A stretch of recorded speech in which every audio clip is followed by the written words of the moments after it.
He folded his shirts with military precision, sleeves tucked, edges aligned. No hesitation. I stood in the doorway, phone still warm in my hand, the words I'd just said hanging between us like smoke. I need other men. I'd expected shouting, a slammed drawer, maybe tears. Instead, he nodded once. "Okay," he said. That was it. No questions, no anger, just acceptance so clean it felt rehearsed.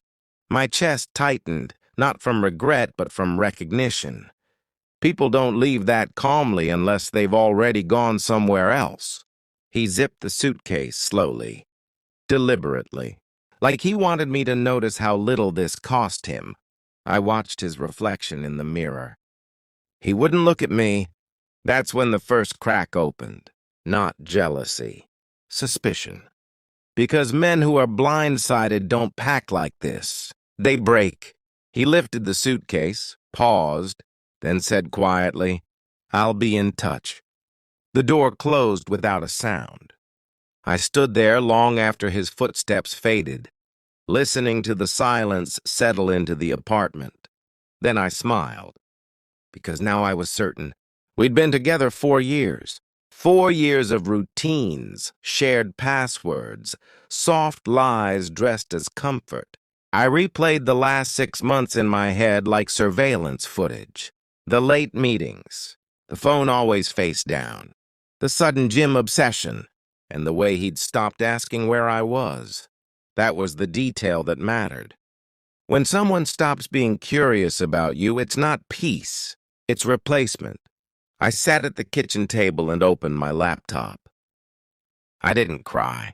Crying wastes clarity. I pulled phone records first. Patterns don't lie. Same number.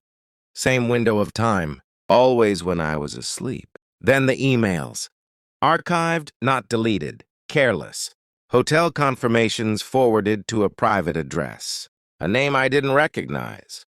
Not rage. Not yet. Just a cold, methodical certainty forming in my chest. I realized then why my confession hadn't hurt him. He didn't leave because I asked for other men. He left because he already had another woman. And he thought he'd escaped clean. I waited 3 days before moving. Let him settle into the illusion that he'd won. I visited the hotel listed in the emails. Sat in the lobby cafe with sunglasses on, nursing burnt coffee. I didn't need to see them together. I only needed confirmation.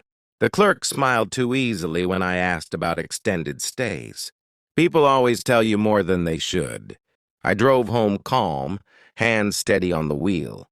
At night, my mind screamed, but my face stayed neutral. I gathered screenshots, time-stamped receipts, photos from social media, hers. She liked posting reflections in mirrors. There he was, always just out of frame. I scheduled a meeting with a lawyer, not for drama, for leverage. Then I waited. Because patience is power. He called on day 7. "I think we should talk." I agreed immediately. Too immediately. We met at the apartment. Neutral ground. He looked relieved when he saw me, mistaking composure for weakness. "I didn't expect you to be so calm," he said. "I wasn't lying," I replied. "I did need other men." I slid a folder across the table. He opened it. The color drained from his face as pages turned. Receipts, photos, timelines. His mouth opened, closed. "You followed me?" he whispered. "No," I said. "You exposed yourself." He reached for me instinctively. I leaned back. That's when I saw it. Fear. "She's pregnant," he said suddenly. Desperation dressed as confession. I nodded. "I know." That broke him. "What do you want?" he asked. "Money?" Silence. I stood. "I want you to understand something." I leaned close enough for him to smell my perfume, the one he used to love. "I didn't ask for other men because I was bored." I straightened. "I asked because I already knew you were replaceable." I left the folder with him. and my lawyer's card on top. I walked out without looking back. Weeks later, the apartment felt lighter. Emptier. Mine. I heard through mutual friends that his new life collapsed under scrutiny. Truth has a way of doing that. I didn't follow up, didn't check his socials. I didn't need the ending, because I wasn't abandoned. I was freed.